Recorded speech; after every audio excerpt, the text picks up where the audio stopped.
I want you to talk about women. Oh, I enjoy women. A woman could trust me, as long as her interest didn't run too contrary to my own.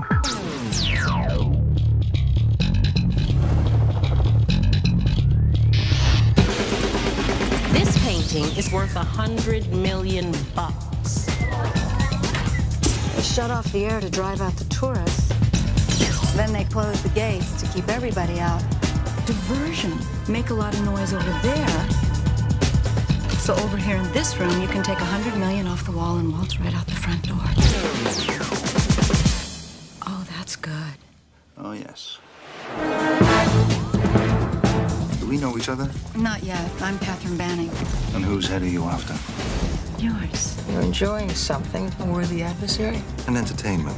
Do you really think I'm going to sleep with the man I'm investigating? Always get you mad?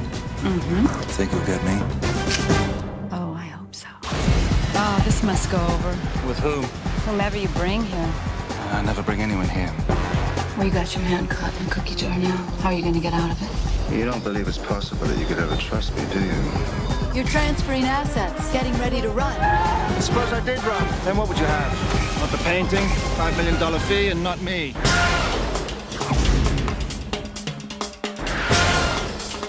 Do you want to dance?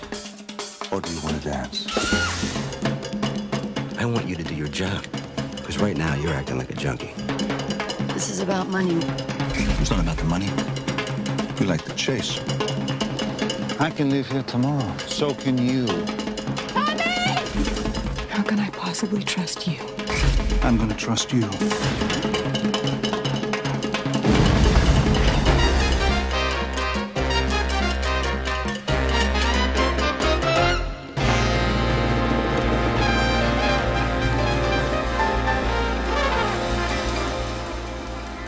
Je vous demande d'accueillir très très chaleureusement le responsable de tout ça, John McTiernan.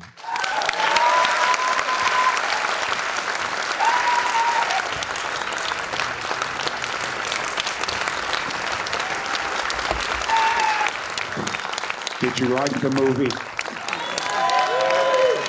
It's a nice movie. Ça vous a plu? Vous avez souvent dit que c'était votre film préféré, ou en tout cas un de vos films que vous aimiez le plus. D'ailleurs, on peut peut-être comprendre pourquoi, d'ailleurs, en le voyant. Mais tout de suite, votre réaction. Pourquoi est-ce que c'est un de vos films préférés, ou peut-être votre film préféré?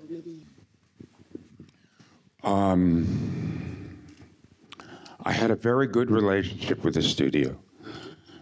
It was the same, the head of the studio was the same man that I had made Red October for. Go ahead, you can say that. J'avais d'excellentes relations avec le studio avec qui j'ai fait ce film. C'était le même directeur de studio que celui avec qui j'avais fait À la poursuite d'Octobre Rouge. And he let me work. Oh, no. Most film producers and most film executives are really, I'm sorry.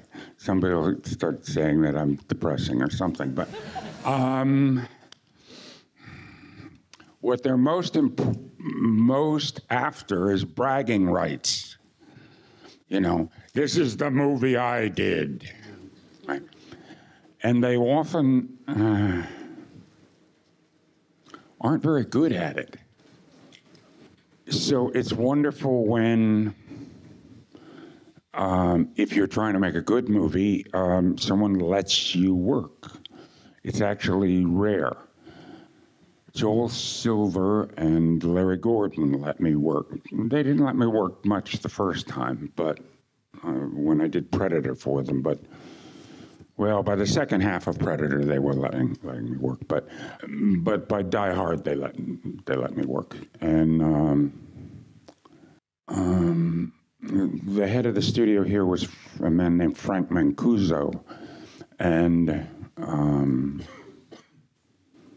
he let me work. And I told him well, go ahead and say that. Alors simplement parce que sur ce film, donc, le studio m'a laissé bosser. Ça paraît fou, mais la plupart des producteurs et des décideurs dans les studios vont, je vais peut-être encore être un peu plombant, mais ils aiment surtout faire des films pour se vanter en disant j'ai fait ce film. Et ils sont pas toujours les meilleurs pour faire ça. Donc c'est merveilleux quand on a envie de faire un bon film, on nous laisse le faire. Joel Silver et Larry Gordon, ça n'est pas fréquent. Donc, eux, ils m'ont laissé travailler sur Predator au début.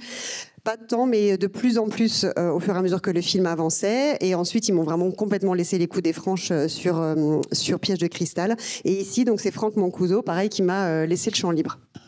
The script, the original movie and the script were... well, it's like the original movie was an advertisement for Steve McQueen, for how wonderful he was.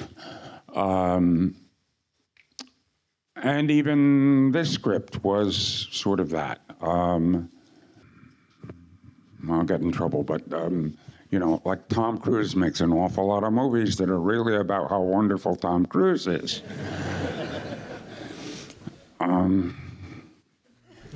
Who? Did I say that out loud? It's one thing if you're, you know, 23 years old or something and you put up with the indignity of, you know, polishing some really important guy's ass. But eventually you kind of want the dignity of working on an honest movie. And I was very lucky in that Pierce Brosnan is a fine man. He's quite smart and he has a good heart. So I had to go to him early in the movie and I said, you know, this movie isn't really about you. You know, I know you developed it because the original was an advertisement for Steve McQueen and how cool he was, but that isn't the movie I'm going to give you. And I told the head of the studio, Frank Mancuso, the first day that the script was written as a caper movie. Is the quick label they put on that sort of movie. You know, any movie that's the 43rd version of Top Copy, it's a caper movie. And I just said, you know, I've seen a lot of caper movies and I'm bored with them, but it'd be really interesting to see a love story between two people who have given up on ever being in love and who are too successful and tough to ever, you know, form a long-term relationship with everybody else. If they're both alphas, they can't surrender to actually make peace with another human being. And that was what I thought was interesting. Go ahead and talk, sorry. Le film d'origine, c'était un petit peu une publicité à la gloire de Steve McQueen. Et celui-ci, quand la façon dont il a été écrit au départ, peut-être aussi un petit peu pour l'acteur pour lequel ce serait destiné. Bon, je vais me faire un peu, je vais m'attirer des ennuis, mais il y a beaucoup de films de Tom Cruise qui sont avec Tom Cruise qui sont un peu faits pour être à la gloire de Tom Cruise. Mais en tout cas, autant quand on est jeune, qu'on démarre, qu'on a 23 ans, on peut supporter un petit peu de s'abaisser, aller chez les bottes d'un acteur très prestigieux. Autant j'avais envie j'étais à un stade où j'avais envie d'avoir la dignité de faire un travail sur un film honnête. Et j'ai eu la chance que Pierce Brosnan soit aujourd'hui encore quelqu'un de vraiment un type bien, qui a du cœur. Et quand je lui ai dit tout de suite que je voulais faire un film qui ne serait pas forcément donc sur lui, ou en tout cas tout à sa gloire, même si au départ le film de départ était sur le cool de Steve McQueen, que moi je voulais pas faire ça, eh bien il a tout de suite été d'accord. Et je l'ai dit aussi à Mancuso le premier jour, et le film était étiqueté comme un film de casse. comme tous les films qui sont là, énième version de Top Capi, on les étiquette film de hold-up, film de casse.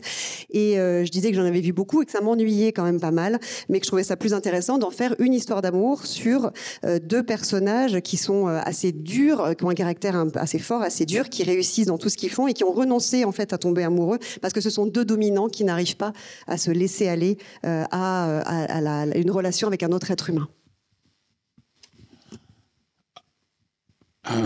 Anyway, so I told them that was the movie I wanted to make, and I went about doing it. And it involved things like the last 30 pages of the script was more shop-worn top-cappy about how he steals another painting. And I thought it was silly because it's like a Renard story.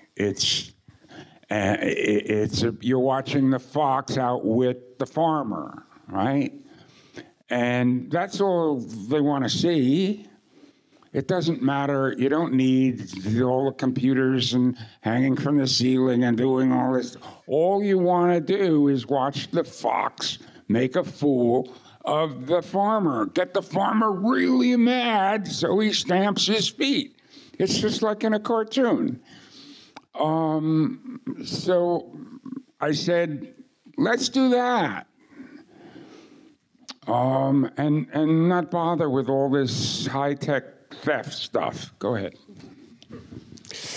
Et dans les 30 dernières pages, il y avait vraiment une partie que je trouvais inutile ou avec une histoire d'un autre tableau. Et en fait, j'ai dit, mais en fait, ce genre d'histoire, ce qui est intéressant, c'est vraiment, on est comme dans Maître Renard, peu importe des fils qui pendent au plafond ou de la technologie comme ça, de haute voltige. Ce qu'on veut voir, c'est comment le renard met le fermier en colère, comment il va le faire enrager en le roulant comme ça, comme dans un dessin animé. Donc, je dis, faisons ça sans s'encombrer de gadgets high-tech. And that whole sequence with the bowler hat men was never... It was sort of scripted, but not really. During the course of making the movie, it kept developing, and I knew where I was going, but I didn't have all the specifics of it. Somebody asked me yesterday about one of the shots in 13th Warrior. And like the shots in the sequence of or the bowler hat men, I didn't plan them. I planned the style of them, but I didn't know exactly what the shot would be until, I had the set, I had the guys, and then I just started playing. And each time, I did one of them. I said, okay, how can I make this worse? And finally, I got to the thing where it's like cards falling. One comes in here, and one comes in here, and one comes in here, and the camera just spins around with bowler hat men. Mm. It pans from one to the next, to the next, to the next, in a circle. By that point, it was just really making it clear to the audience that, we're just playing here. Go ahead. Et par exemple, la séquence avec tous les hommes en chapeau melon, c'était un petit peu écrit, mais pas non plus dans tous les détails. Et c'est au fil du tournage de la scène. Je savais où j'allais avec cette scène, mais j'avais pas tous les détails. Par exemple, hier, un jeune homme dans une salle m'a demandé, m'a fait parler d'une scène très précise du 13e guerrier. On me demande si elle était très planifiée à l'avance. Et je disais que non, pas toujours. Et là, c'est un peu la même chose. C'est-à-dire que cette scène avec les hommes en chapeau melon, je l'avais pas planifiée totalement. Je savais un peu où je voulais aller, quel style je voulais lui donner. Mais c'est une fois que j'étais sur le plateau et que j'ai vu la possibilité de le faire, j'ai décidé de m'amuser avec. On a tourné un homme qui se balade avec un chapeau melon et je me suis dit comment on peut faire pour faire plus fort ou aggraver en fait la situation, comme un effet de carambolage de voiture avec la caméra qui panote autour en cercle et pour montrer clairement que c'est un jeu. J'ai une question sur One last thing. Sur la scène. When the movie was finished, Frank Mancuso, the head of the studio, got fired just before. He was one of the last filmmakers to run a studio. And he sent me a note, which is really wonderful. He sent a note saying that he loved the movie and that it was so different from the original script. And the best part of it was that everything I had done to the movie, he said, I had told him about in the first meeting I had with him about the project. You know, they sent me the script. I went back to them, went and had a meeting with them and said, here's what I'd like to do with this.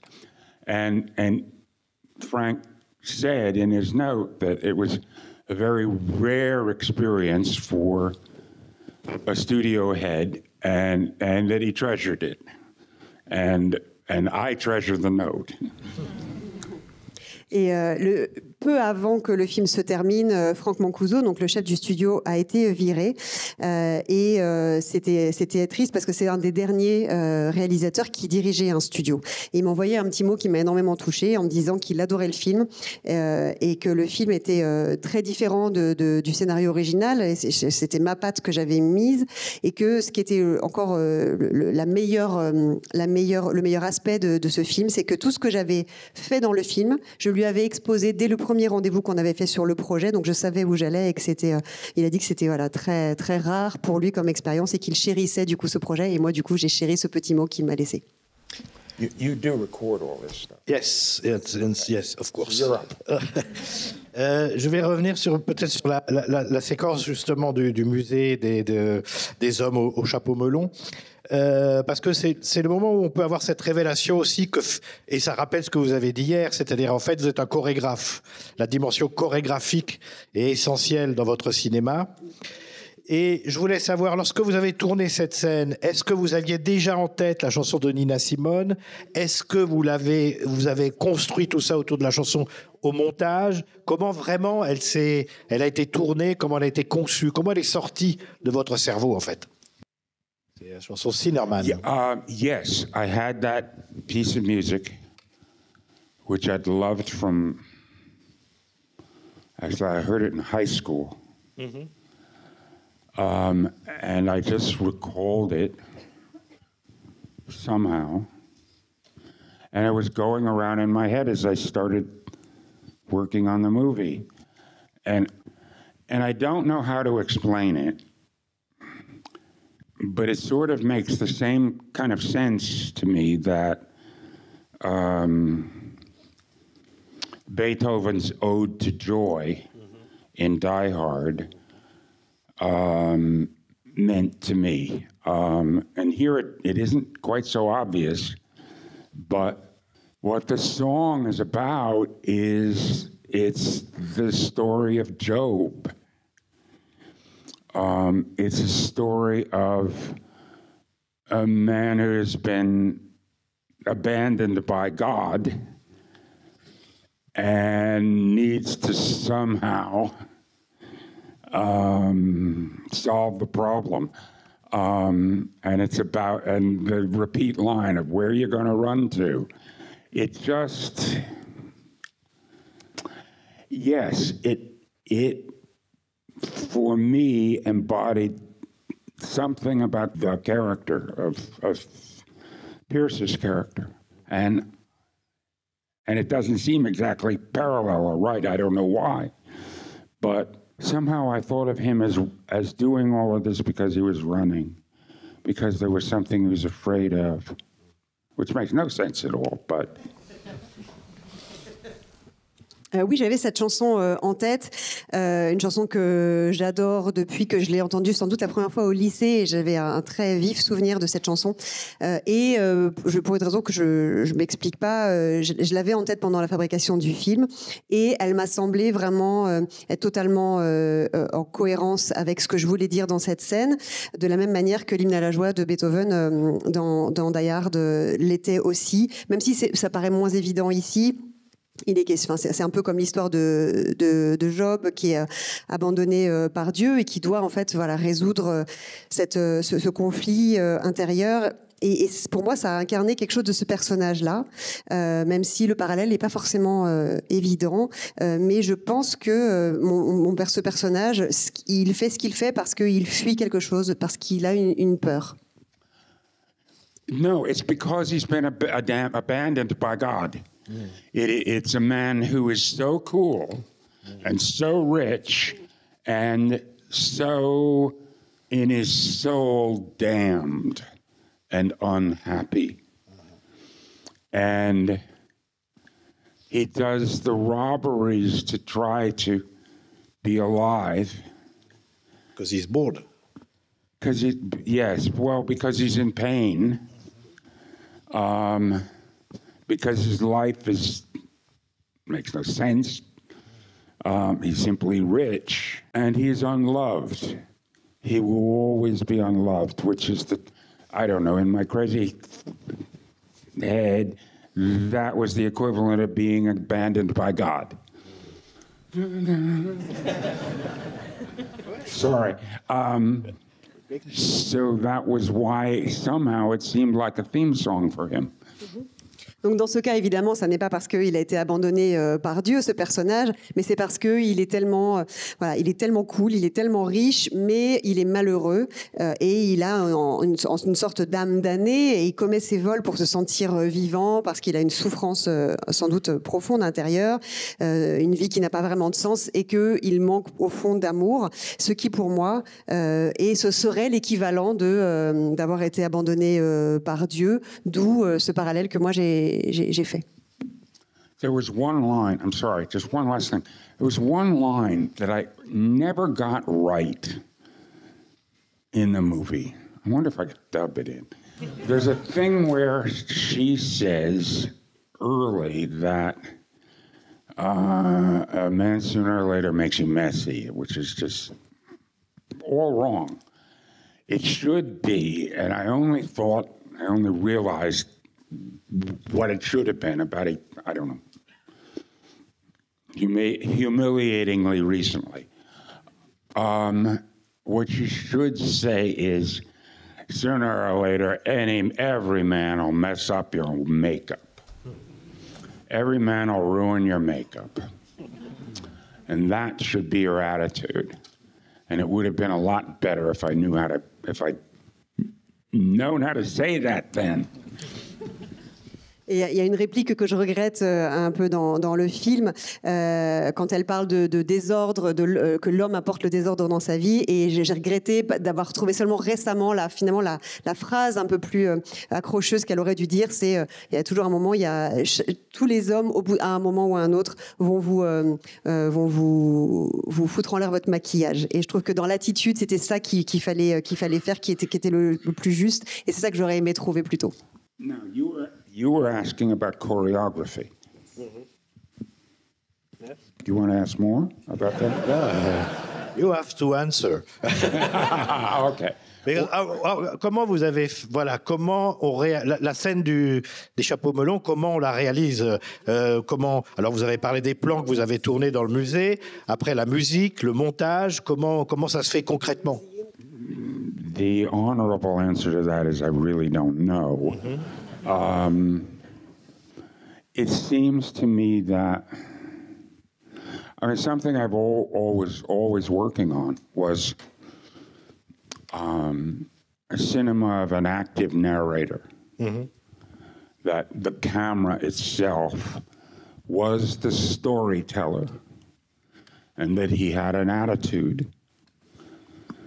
It's something that, they certainly do in novels. Mm-hmm. All of his stuff has a very strong presence of the personality of the narrator. How he tells you the story tells you what he thinks. And what he thinks about the story is important. It's a whole channel of information in how he tells the story. And when I started trying to make films, the standard way of doing it, at least in Hollywood, was called zero-point cinema, which was essentially just master medium and close-up.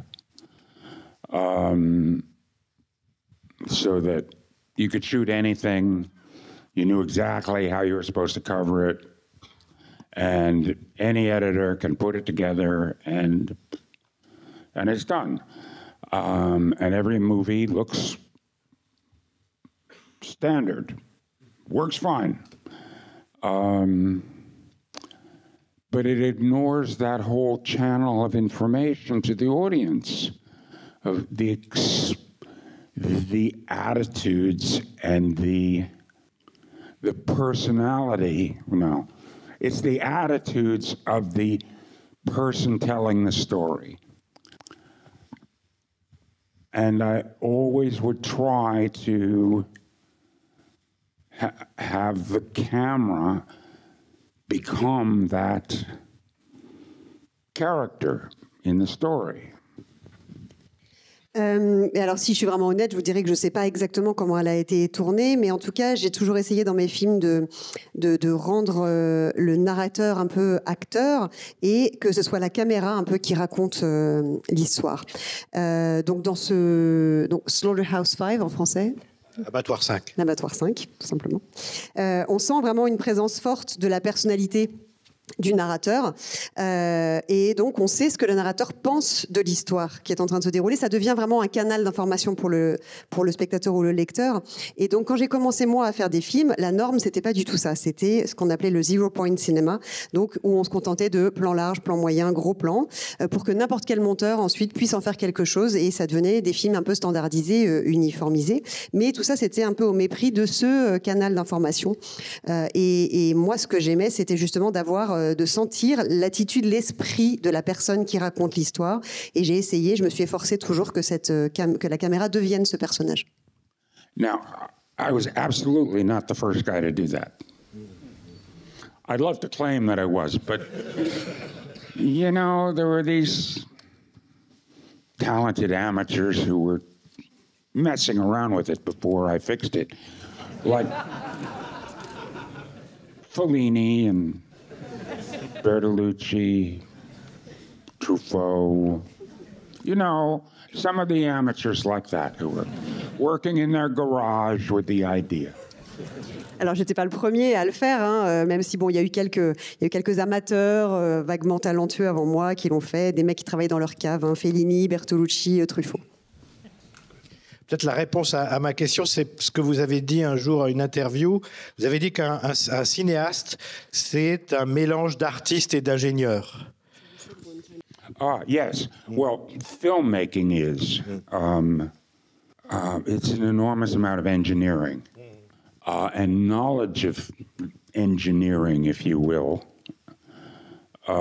is really important because you have to work through, you know, at least 100 people.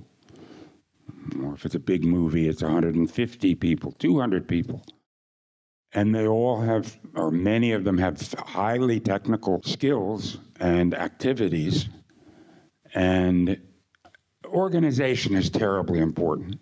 The difference between a filmmaker who knows how to wield the machine and one who doesn't is a third of the cost of the movie. But also, if you want the movie to have an attitude, have expression, have style, you have to understand all of their parts of it, their work, so that you can communicate with them and tell them, no, do it this way, please. You have to be able to learn to wield the machine. It's a very weird way to be an artiste. It's like when you're in the middle of a movie, it's every day you run a marathon. So you're thinking and answering dozens of questions and, quote, creating you have to be very careful to avoid exhaustion, and to preserve a place that you can, while you're having all these battles every day, a place where you can think and feel and see what's going on. And anyway, that's an engineering, that's not art. It's a physical and managerial skill. Oui, c'est vrai que la fabrication d'un film, je dirais, c'est de l'ingénierie. Avoir la connaissance des rouages de cette machine, c'est très important parce qu'on fait travailler une centaine de personnes, 200 personnes parfois sur des gros films qui ont des compétences et des gestes très techniques. Donc l'organisation, elle est cruciale parce que la différence entre un cinéaste qui sait faire tourner la machine ou qui ne sait pas la faire tourner, eh bien, ça va être déterminant sur le budget final du film notamment. Si on veut qu'un film ait de la personnalité, du style, eh bien, il faut comprendre le rôle de chacun, de chacune pour pouvoir communiquer qu'on veut plutôt les choses comme ci ou comme ça. Il faut apprendre à faire tourner cette machine et ça, du coup, on sort de l'artistique, on sent bien que c'est assez atypique comme travail d'artiste, sachant que quand on est en train de réaliser un film, chaque jour est un marathon, on doit garder de la place pour la réflexion, répondre à des tonnes de questions tous les jours et aussi, donc entre gros guillemets, créer, mais tout en faisant tourner cette équipe et en faisant attention à l'épuisement et en essayant de garder quand même de la place pour penser et pour ressentir. Donc en ça, c'est pas vraiment de l'art. Il y a vraiment un côté très managérial et très physique. For those of you who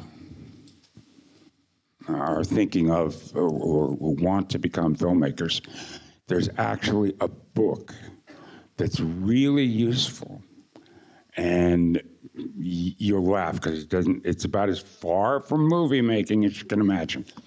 It's by an English historian named John Keegan.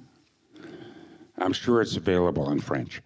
And it's called The Masks of Command. And it's about,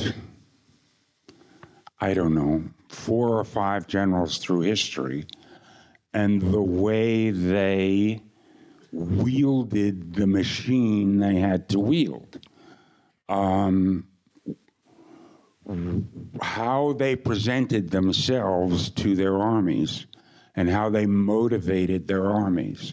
And sometimes they pretended to be young geniuses like Napoleon, and sometimes they were autocrats who scared everybody like Patton, or sometimes they were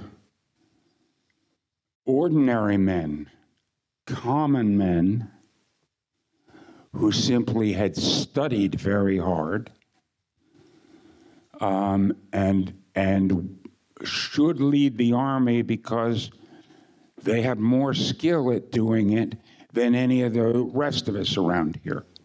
And they get the allegiance of the men around them because of all the work they've put into studying. And that was there's a man named Ulysses Grant who won the American Civil War.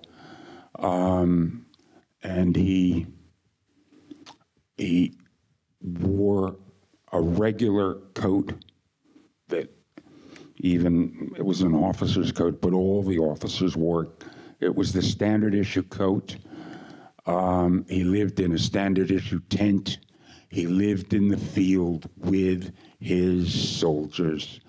Whatever they went through, he went through. Whatever they had to eat, he ate. Never stopped at a mansion or any of this nonsense. Rode his own horse, groomed his own horse.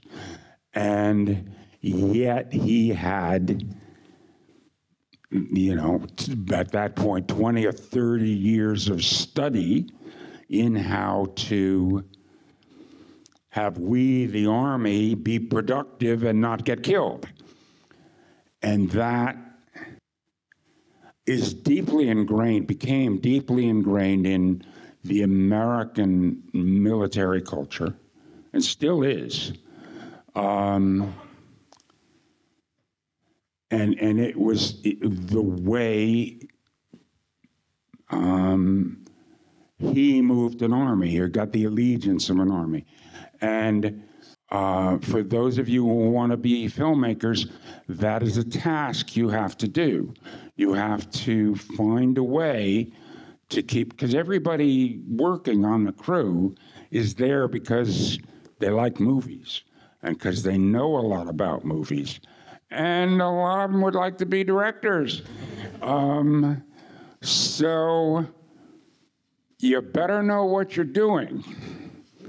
And you have to have a way to keep their allegiance, because if they decide you're an asshole, they'll wipe you out. You have to find a way to get them to follow you.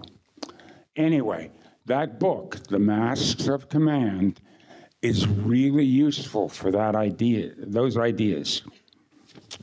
Alors pour ceux et celles d'entre vous qui voudraient devenir cinéastes, il y a un livre que je vous conseille très fortement. Alors vous allez voir, c'est extrêmement loin du cinéma en lui-même. C'est un historien qui s'appelle John McTiernan et qui a écrit un livre qui s'appelle The Mask of Command, peut-être les masques du commandement en français, qui devrait se trouver. C'est en fait l'histoire de 4 ou 5 généraux dans l'histoire, où on explique comment ils ont réussi à faire tourner un peu leurs armées et comment ils se présentaient auprès de leurs armées, comment ils motivaient leurs hommes, parfois en feignant d'être Napoléon ou un petit génie comme ça, ou en jouant les autocrates, ou simplement en se présentant en homme ordinaire, mais qui simplement avait beaucoup étudié et donc était légitime parce qu'ils étaient compétents de par leur travail en amont, leurs études, leur étude aussi, et qui comme ça gagnait l'allégeance des troupes, un peu comme Ulysses Grant, qui est le général qui est un des généraux à l'origine de la victoire dans la guerre de sécession,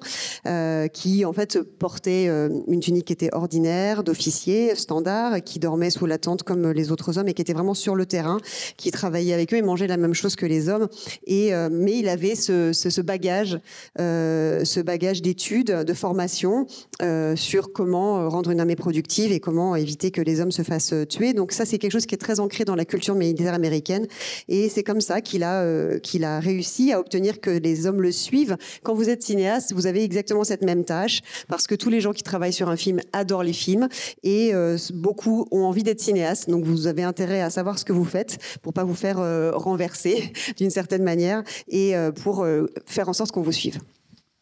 There was a day on Red October.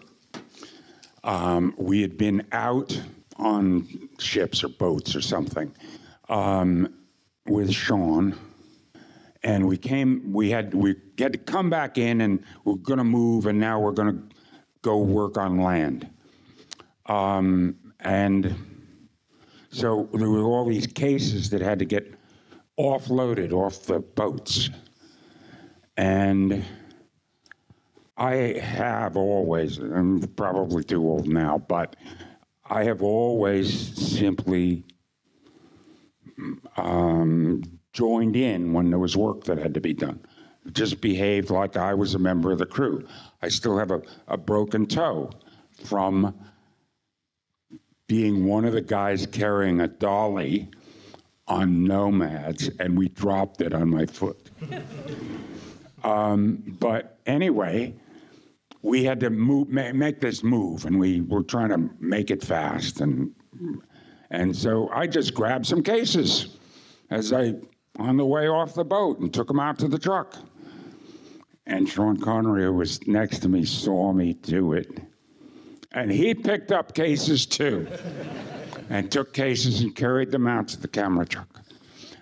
And General Eisenhower and General Marshall, who did the Marshall Plan for the reconstruction of Europe after World War II, they both had that same style. They were common men who studied and therefore had skills, and they were trustworthy men. We, the Army, can trust their judgment that they will not squander our lives. And a film crew looks to you, to the filmmaker, to say, you're not going to squander my day's work here, right? You're going to use it well. And what'll come out of my day's work will be worthwhile, right? And that's the promise you're making them. Sur la poursuite d'Octobre Rouge, on avait fait une scène où on était, au début de la journée, on était en mer, et donc une scène avec Sean Connery, et ensuite on retourne sur la terre ferme, et il fallait rapidement, on voulait tourner sur la terre ferme à la suite de ça, et il y avait beaucoup de caisses de matériel à décharger. Moi, je suis du genre à toujours mettre la main à la pâte. Encore une fois, je fais vraiment une partie intégrante de l'équipe. D'ailleurs, j'en ai gardé un orteil cassé sur mon premier film Nomads, où je me suis pris un rail de caméra sur le pied, et donc je commence à charger des caisses pour les mettre dans les camions, et Sean Connery m'a vu, et lui aussi s'est mis à prendre des caisses et à les porter. Et ça, c'est vraiment le style comme on voit faire des généraux comme Eisenhower et Marshall, celui du plan Marshall, et eux aussi ils avaient cette attitude, ils avaient acquis des compétences, et ils mettaient à la main la pâte, ils mettaient les mains dans le cambouis, et ils montraient aussi qu'ils étaient dignes de confiance, et tous les jours ils faisaient la promesse, comme un cinéaste fait une promesse chaque jour à ses équipes, que leur temps et leurs compétences vont être utilisés à bon escient. Ça tombe bien parce que ça nous entraîne vers la question, enfin vers la question dont je voulais parler avec John, qui est la dimension sociale de ces films, et je pense qu'elle est liée à cette idée d'ingénierie. C'est-à-dire que Thomas Crown est un film où les personnages sont de très grands bourgeois. Qui sont, alors il y en a deux qui essayent qui s'engagent dans une partie de poker, et en fait il faut que le système qu'a construit l'un soit démonté par le système de l'autre, mais ce sont deux systèmes où tout doit fonctionner qui s'affrontent. Dans les films avec Bruce Willis, les grands bourgeois c'est plutôt les méchants. Ils ont un langage châtié, ils boivent le meilleur champagne, ils sont habillés de façon formidablement élégante. Alors que Bruce Willis, c'est un peu un working class héros, c'est le héros prolétaire en maillot de corps. Et lui, il essaye d'empêcher le système de fonctionner. Il essaye d'empêcher ce fonctionnement un peu mécanique que veulent mettre en place les méchants. Donc j'ai l'impression que l'ingénierie, c'est pas seulement dans vos films un système, c'est aussi un motif très important chez vous, voilà, dans votre cinéma. It's deeply, I come by the attitude honestly. My great-grandmother was a politician. For Roosevelt, she was a county chairman in New York State, while Roosevelt was governor of New York. Her name was Campbell, so she was Irish.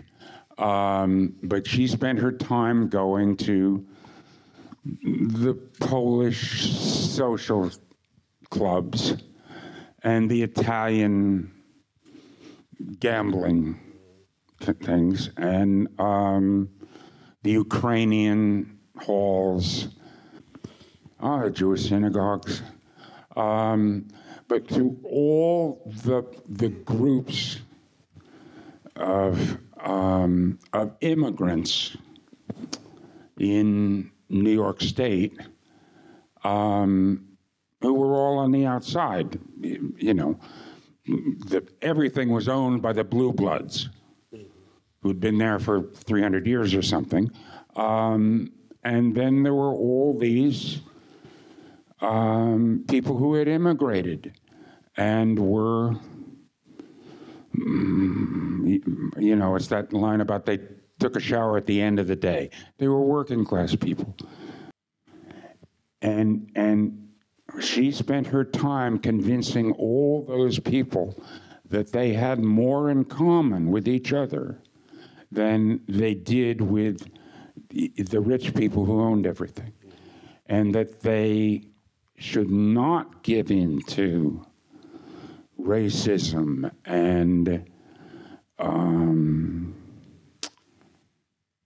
attitudes of hostility toward the Italians or the this or the that, that they in effect should reject the Ku Klux Klan, which in New York State was actually very active in the 1920s. Trump's father was part of it. And it was all about hating immigrants, hating the poor people, and saying that they were dirty and they were criminals and they were nothing like that. But my grandmother, I mean, that's sort of what the Irish brought to the melting pot of America was political skills. And she organized and built for upstate New York, most of upstate, I think eventually she was chairman of all of upstate New York. But she convinced all of these people, all these poor immigrants, that they had an enormous amount in common with each other, and that the Irish should not hate the Polish, and the Catholics should not hate the Jews, and all of that other stuff, that was just dividing them, and that they needed to forget it, and realize that under the skin they were all the same. And they built, it was really Mrs. Roosevelt, Eleanor Roosevelt, who, my great-grandmother was one of her acolytes, okay? She was one of Eleanor Roosevelt's 12 apostles. Anyway, that's where that attitude comes from. Oui, et ça me vient de très loin. Effectivement, mon arrière-grand-mère était une femme politique. Elle était auprès de Roosevelt dans l'État de New York. Quand il était gouverneur, elle était vraiment sa plus proche collaboratrice, son bras droit. Elle a passé beaucoup de temps, donc elle était d'origine irlandaise, son nom c'était Campbell, et elle a passé beaucoup de temps dans les communautés polonaises, dans les clubs polonais, dans les tripots italiens et dans les assemblées aussi de réunions d'Ukrainiens, dans les synagogues, à essayer de parler à tous les groupes d'immigrés new-yorkais qui étaient marginalisés et qui étaient vraiment maintenus en marge parce qu'ils n'étaient pas les descendants justement des premiers colons qui étaient ceux qui possédaient tout. C'était des gens de la classe ouvrière. Et elle a passé beaucoup de temps à les convaincre qu'ils avaient beaucoup plus en commun entre eux qu'avec les riches qui avaient tout. Et donc les enjoindre à ne pas céder au racisme ou à l'hostilité les uns envers les autres, mais plutôt de rejeter tous ensemble le Ku Klux Klan, qui était très actif dans l'État de New York dans les années 20, et donc qui se nourrissait de la haine des pauvres, le Ku Klux Klan, et en véhiculant des idées sur le fait que c'était des gens sales et criminels. Et donc en fait...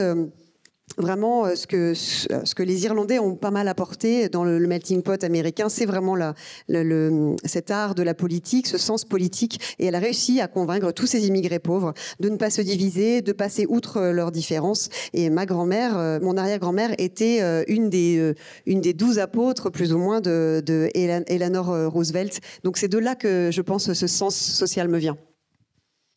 Quand on revoit vos films, on se rend compte à quel point ils sont représentatifs, puisque vous êtes très concerné par la philosophie de l'histoire, en fait, vous venez de le prouver. On se rend compte à quel point ils sont représentatifs d'un moment de l'histoire des États-Unis. On peut dire qu'en gros, À la poursuite d'Octobre Rouge est un film qui, exprime la fin de la guerre froide. Et quand on voit Thomas Crown, on voit bien qu'on est dans une période d'euphorie, d'insouciance, où on a le sentiment, on a des personnages finalement qui ne se heurtent à aucune vraie difficulté dans leur vie. Donc il y a cette idée de la fin de l'histoire, de cette utopie, de cette illusion qu'a été l'idée de la fin de l'histoire. Et Thomas Crown est un film de 1999, et 2 ans plus tard, il y aura les attentats du 11 septembre, et tout d'un coup, l'histoire va revenir.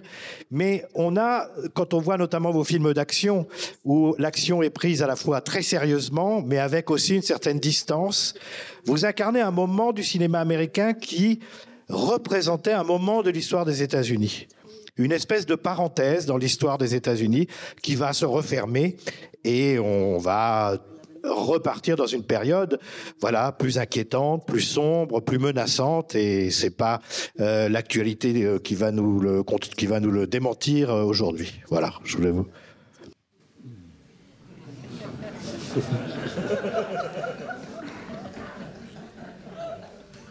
The smart-ass answer is I should just go, yes. Si je fais mon petit malin, je dis juste bah oui. It's in Shakespeare. You know, the brief and abstract chroniclers of the time. That's what the job is.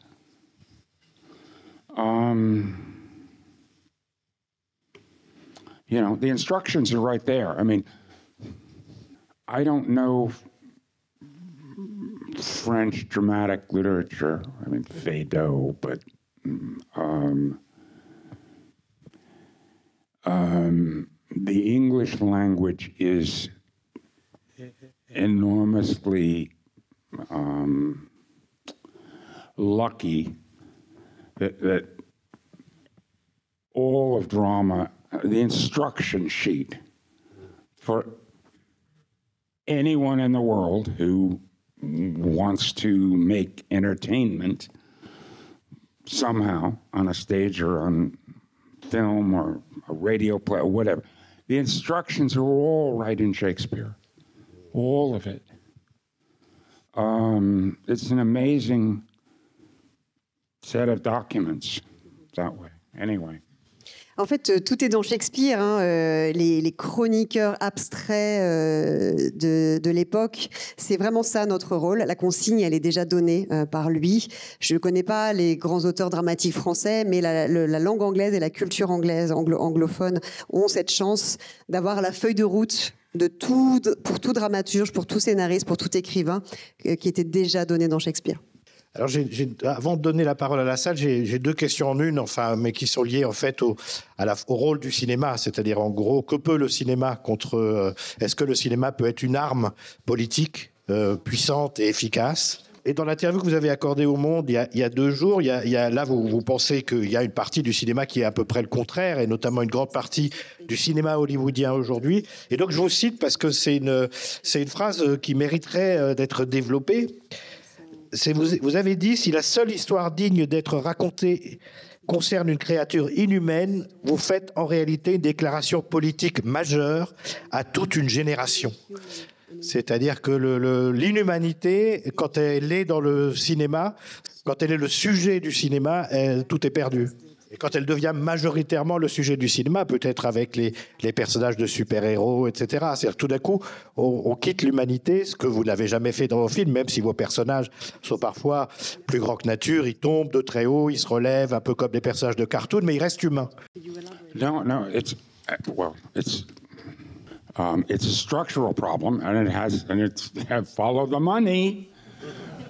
It's all about, in 1995 to 2000, all of the American film studios were acquired by giant corporations. Now, there is no such thing as a corporation. It's just a bunch of rich people acting in concert, okay? And they hire a bunch of overseers to take care of their estate. All of the movie studios became estates of the wealthy.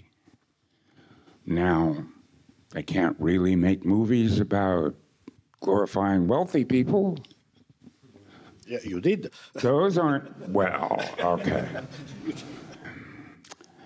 But they're not going to make movies that make shit of wealthy people either, right? They're not going to make working class hero movies. So what are they going to do? These overseers, who are not filmmakers, they are people who answer daily to the owners, to the money. And they came up with a solution. They're going to make movies that aren't about people. Now, vogues have always changed in movies.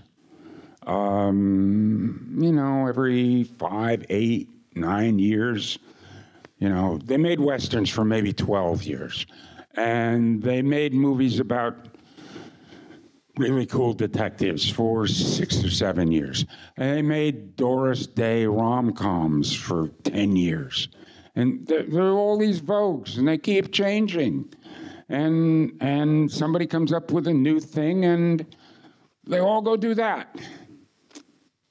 But for 30 years, they've now, at least 25 years, they have been making superhero movies, comic book movies that are not about human beings. That's why. He who pays the piper calls the tune. And even though the owners are probably quite well-educated people who would never say that it's got to be this way, the structure works out this way. The safest thing for an overseer to do is make sure he isn't going to make a movie that his owner is going to get pissed off about. And that's what's happened. C'est effectivement un problème structurel, cette idée qu'il faut plus ou moins suivre l'argent.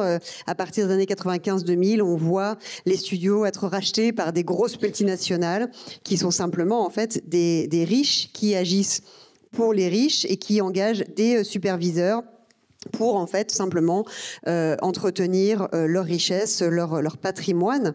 Et donc, ce qui se passe, c'est qu'on ne va plus avoir de héros ouvriers, de la classe ouvrière, on va avoir des superviseurs qui répondent à des financiers, qui doivent rendre des comptes à des financiers. Et la solution qu'ils ont trouvée, c'est de faire des films qui ne sont pas sur des humains.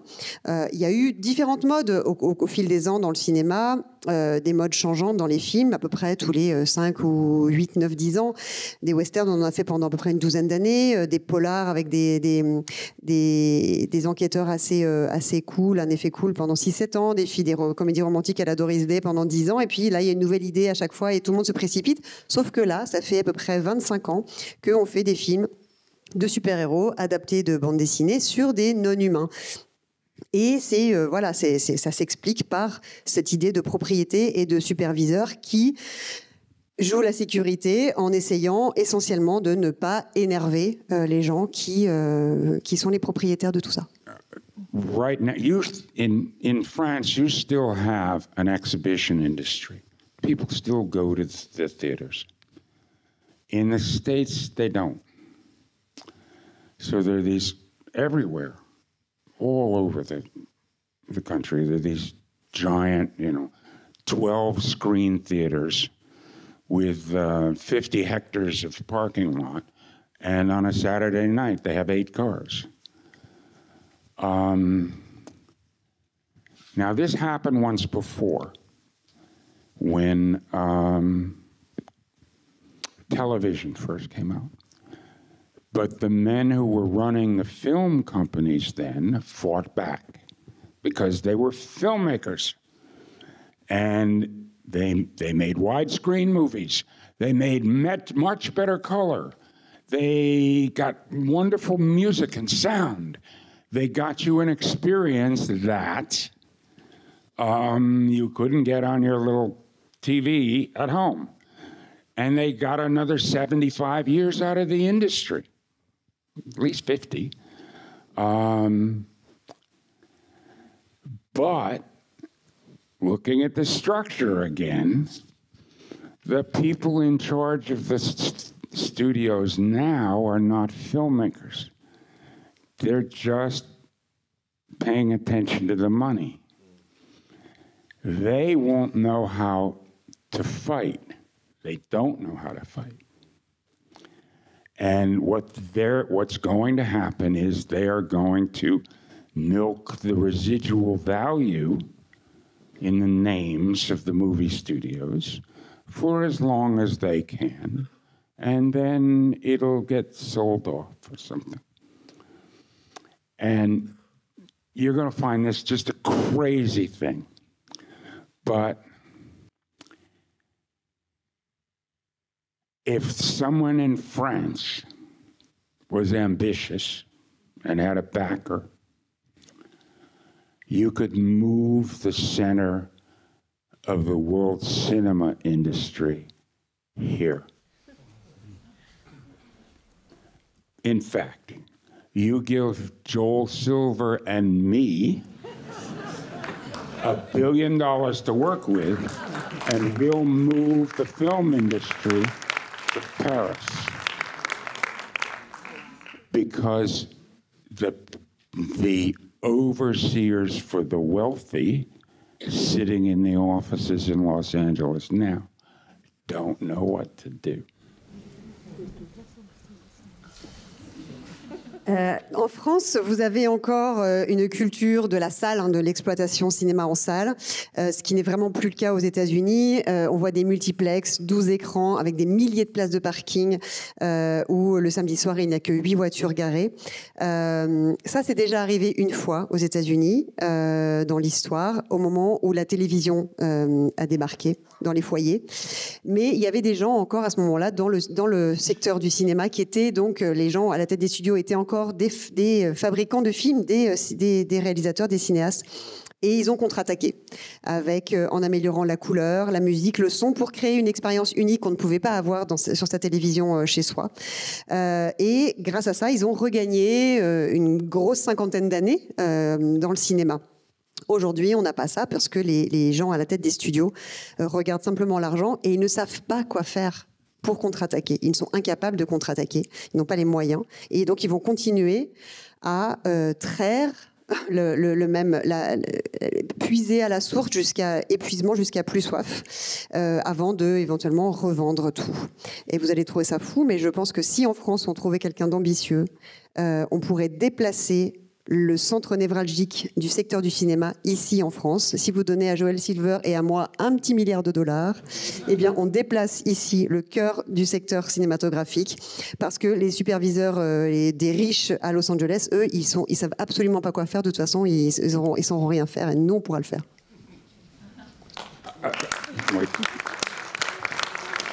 Yeah, you should do it. I know $1 billion sounds like a lot of money. Actually, in industries, it's nothing now. And the United States only makes money by exporting two things, airplanes and movies.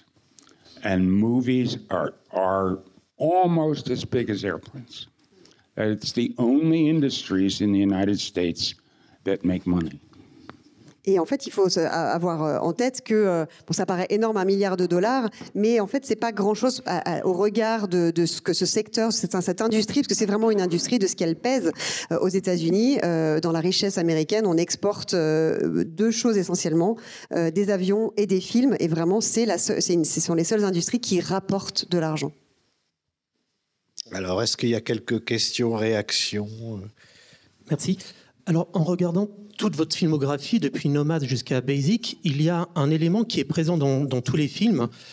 C'est cette présence donc de la figure du nomade insaisissable qu'on ne peut pas capturer, cette figure un peu mystérieuse. Dans Predator, par exemple, c'est Predator, bien sûr. Dans Octobre Rouge, c'est le sous-marin. Dans Medicine Man, ce sont les fourmis, etc. Et donc dans Thomas Crown, c'est assez évidemment remarquable, puisque ici, c'est Thomas Crown, on ne sait pas vraiment d'où il vient et on n'arrive pas à le capturer. Alors je voulais savoir pourquoi cet intérêt justement pour ça. Qu'est-ce que ça disait de votre cinéma et de vous-même? Et seconde petite question, mais ça c'est une boutade. Pourquoi est-ce qu'il y a toujours des hélicoptères dans vos films? À part bien sûr le 13e guerrier. Voilà.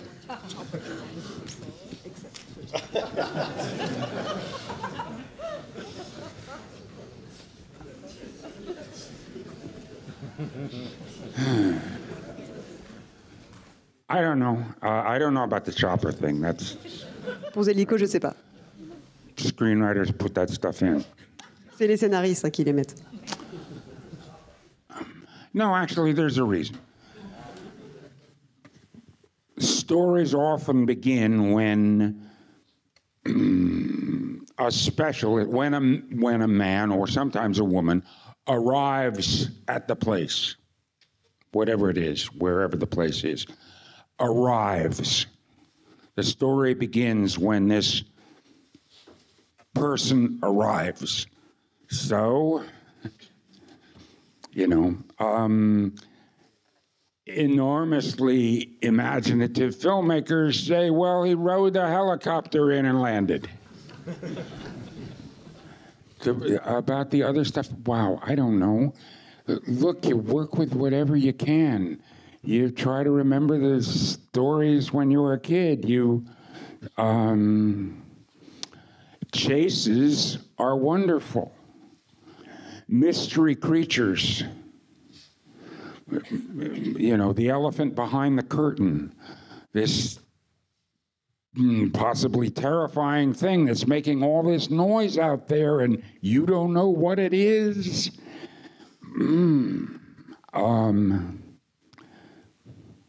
I mean, it's embarrassing to say, but it's a cheap trick that makes them, you know, makes an entertaining movie now and then. I'm guilty. I try, and I'm willing to try some of the cheapest tricks. Alors en fait, s'il y a une raison pour les hélicoptères, c'est que une intrigue en général, une histoire commence quand un personnage arrive sur les lieux, quels que soient ces lieux. Et quand on est un cinéaste imaginatif, on dit tiens, il va débarquer en hélicoptère, tout simplement.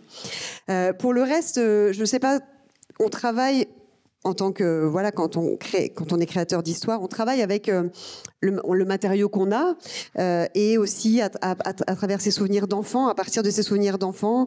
Et puis dans tout ça, les poursuites, les quêtes, c'est quelque chose de merveilleux. Ça crée toujours de l'action et de l'intérêt, de l'enthousiasme, les créatures terrifiantes derrière les rideaux également. Simplement, voilà, c'est peut-être un peu gênant à admettre, mais je vais utiliser, c'est une astuce facile pour créer du divertissement. Donc, je plaide coupable d'essayer de ça à tout prix, même avec les astuces les plus faciles. I have, however, some tricks I've tried to avoid. I've tried to not make movies that were based on hate or anger. An awful lot of those movies are made about that now. Et simplement, moi, ma ligne de conduite, c'était de ne pas faire des films qui s'appuient sur la haine ou la colère. Malheureusement, aujourd'hui, c'est moins le cas dans les films qui sont faits aujourd'hui. And to back up a bit, the reason the world's film center should be in France is because France had a revolution. No, it's huge. America never had a revolution. They broke away from the English aristocracy, but they took the South with them, so it was ruined. England has never had a revolution, a successful one.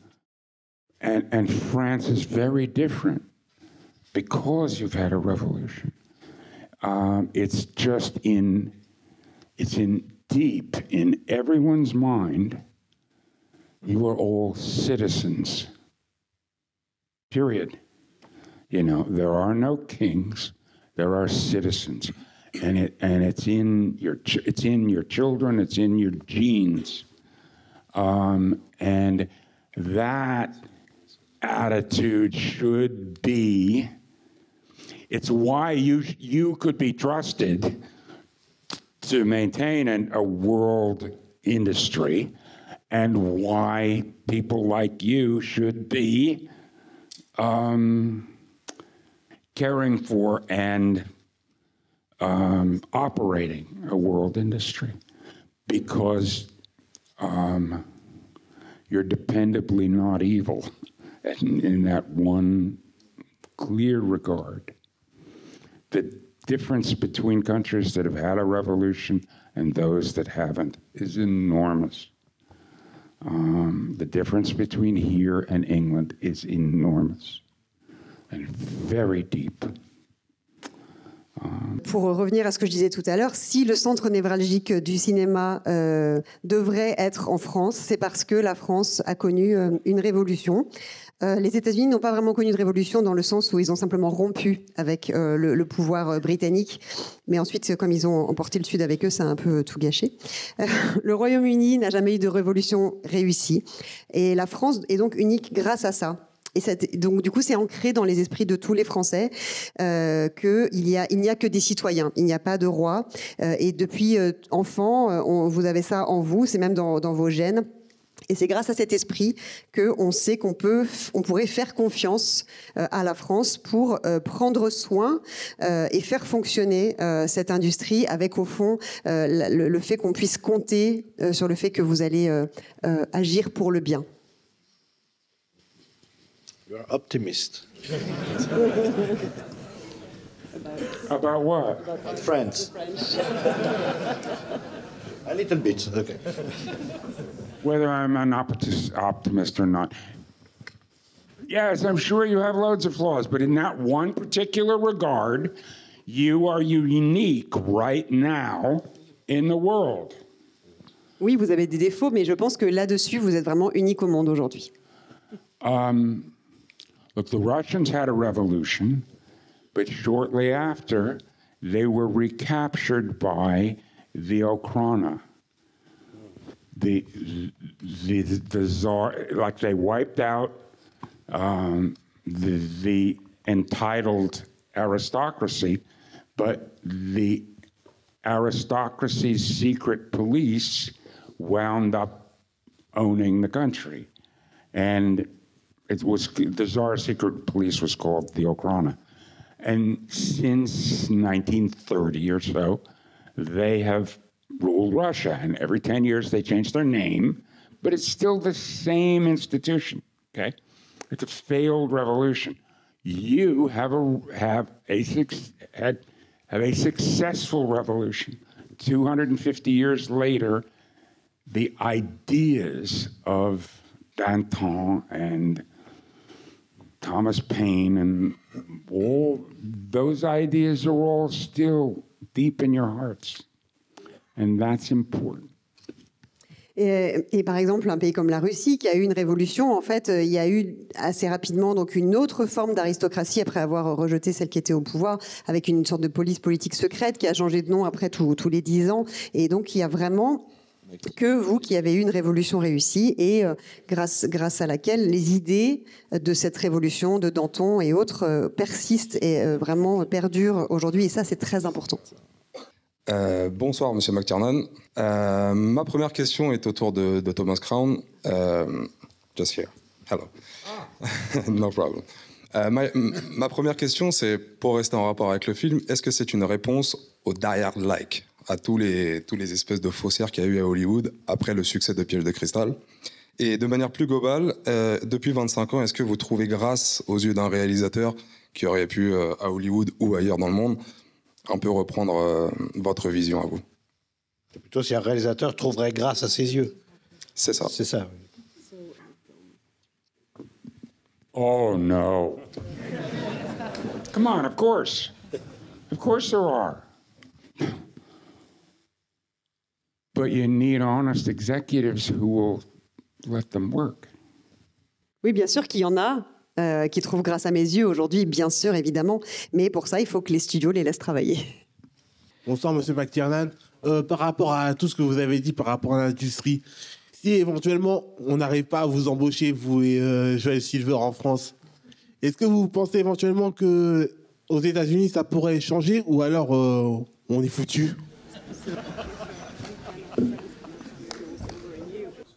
Oh, look.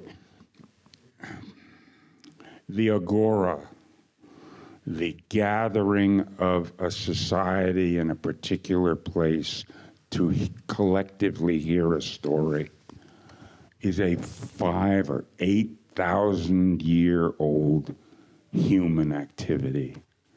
It ain't gonna stop.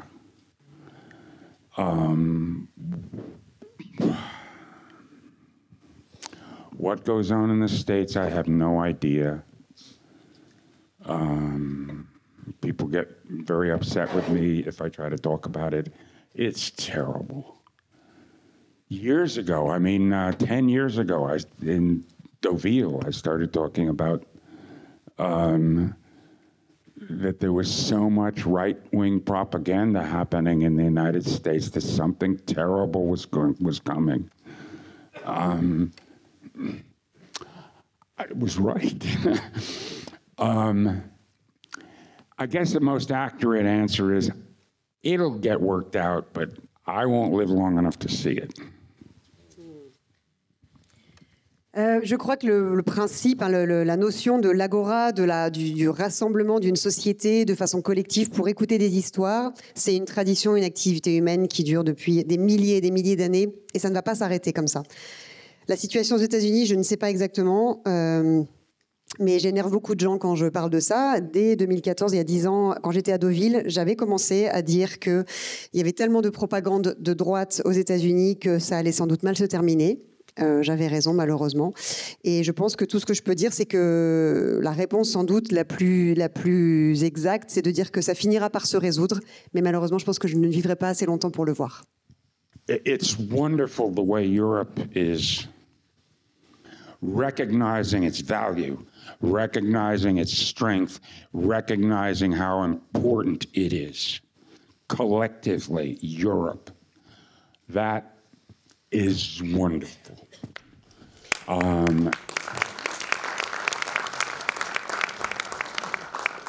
And that's the best thing that, you know, the generation before, 2 generations before you guys, and 1 before me, that all those people did. They were wise people and proceeded in a way that created something that was really good.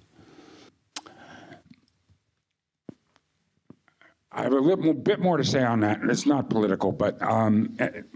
Et c'est vraiment une excellente chose, c'est vraiment formidable que l'Europe puisse reconnaître sa valeur et fasse reconnaître sa valeur, sa force et son importance vraiment de façon collective. C'est la meilleure chose que les personnes qui se sont réunies il y a 2 générations, c'est la meilleure chose qu'ils aient faite. C'était une décision d'une très grande sagesse et ils ont fait vraiment quelque chose, ils ont fait une œuvre de bien. Talking about optimism. Another book. You should look up a Scottish writer who died a couple of years ago named Ian Banks. And he has a bunch of very complicated, difficult science fiction books. But the culture he depicts is cool. It's like the future. It's like, you know, taking a relatively healthy, functioning society like most of Europe is, and taking, you know, expanding it out there in the stars. And all that social stuff is just as important as the science or the hard engineering. You can't imagine, you know, building a city in space with the human culture of the American South. It can't be done.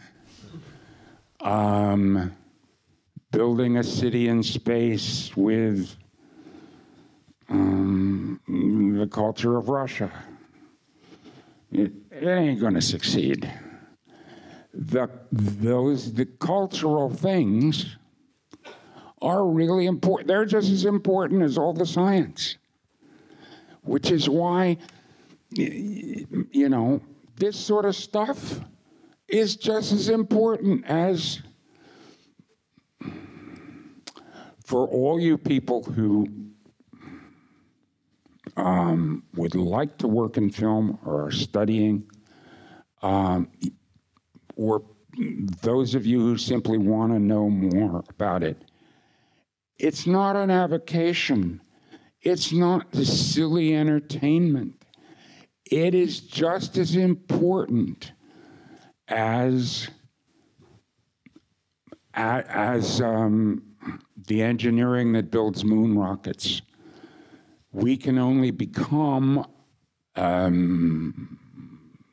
you know, a species that lives across many, many worlds if we solve these social things and, you know, grow up socially. And the method, one of the major methods of doing that is this stuff. So it's important. It's not just silly making plays. It's a vital activity. And it's something that people who work on it, you know, should carry and pay attention to with pride. It's just as important as you know, medicine or whatever. It has to be done. Et je vous recommanderais aussi un écrivain écossais qui est mort il y a quelques années, qui s'appelle Ian Banks, qui a fait des livres de science-fiction assez complexes et touffus, mais il dépeint donc sur des sociétés qui se développent dans l'espace, et vraiment la culture qu'il dépeint dedans est géniale, parce que ça nous offre un avenir dans lequel le social est aussi important que la science ou le développement, et parce qu'en fait on ne peut pas créer une cité dans l'espace avec la culture américaine de l'individu ou avec la culture russe, ça ne marche pas. Il faut cette culture collective, ce bien commun, et pour ceux et celles d'entre vous qui veulent faire des films, il faut vraiment avoir cette conscience-là, que c'est aussi important la culture que l'ingénierie, que d'envoyer des fusées dans l'espace, et que notre espèce, si elle veut traverser les époques et peut-être traverser aussi les mondes, l'espace, elle n'y arrivera que si elle résout ses problèmes sociaux, et notamment par les œuvres qui ne sont pas que du divertissement idiot. C'est au contraire, c'est vital, il faut être fier de faire ça, et il faut en faire des œuvres. Je ne peux pas imaginer une meilleure manière de terminer cette masterclass. Merci beaucoup.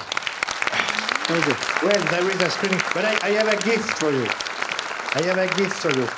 From today, you will have a seat with your name card on in the theater of the Cinematheque. So all these people are going to be putting their asses on me, is that it?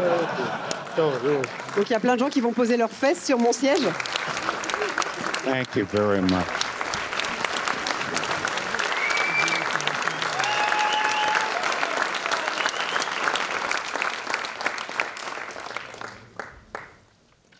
I don't know that you'll believe me about this, but this is actually the most significant gift I've ever been given, and I'm very grateful. Vraiment, c'est le plus beau cadeau qu'on m'ait jamais fait.